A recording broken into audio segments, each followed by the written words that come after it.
Coming up tomorrow night on Dateline, we're getting an exclusive look inside the Luigi Mangione case. It's been a year and a half since the 28-year-old shot and killed the CEO of UnitedHealthcare, Brian Thompson. Police arrested Mangione a few days after the shooting. His case has drawn worldwide interest ever since.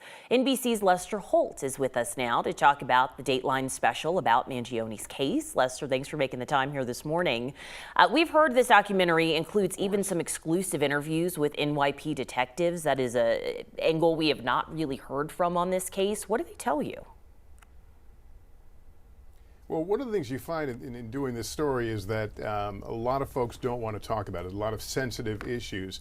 But the fact of the matter is we really wanted to zero in on the two individuals involved, and Mangione and, of course, Brian Thompson, the victim. We talked to detectives who had not spoken publicly before. They were recently retired, so able to talk.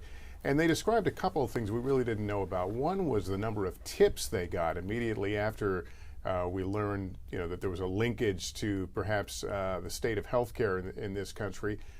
They got a lot of tips from people that they had to follow up, people who were, in some cases, finger-pointing individuals that they knew or were aware of who had a beef with the insurance industry who might be capable of murder.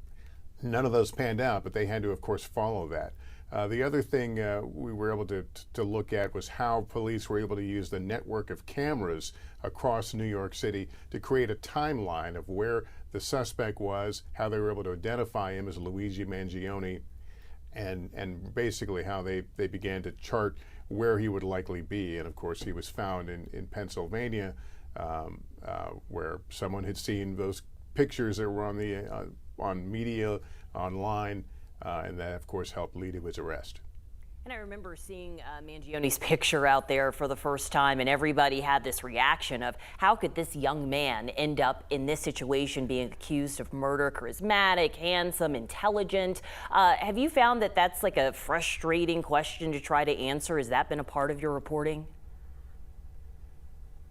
Yeah, it's a very frustrating question to answer. And it's frustrating to get around the whole question, the idea that this was somehow related to the state of healthcare in this country. Clearly, it struck a nerve, and we've seen online and certainly other places support for Mangione. In fact, there's a legal defense fund, over $1.5 million in it right now. We speak to one of the people behind that. So that continues to put the spotlight on this story. It also makes it difficult to talk about because there's only one victim, let's face it, in this, and that is Brian Thompson, who was gunned down on the street just about 2 blocks from where I'm speaking to you. But it's obviously created a huge emotion, and we tap into some of that as well. And tell me, what have you learned about Brian Thompson that maybe struck you and you think people necessarily wouldn't know about him from all the reporting that we've already seen? Yeah, we were able to kind of get to know him through a colleague and friend, one of the few people in his really inner circle who agreed to talk.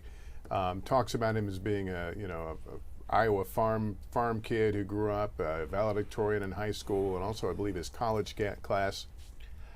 Someone described as conscientious about his work and his approach to work. So we try to carve that picture as well, because in many ways Mangione, not only the suspect in the murder, but his story, his charisma, his looks have in some ways overwhelmed, I think, the story and the description and the heart of the story of Brian Thompson.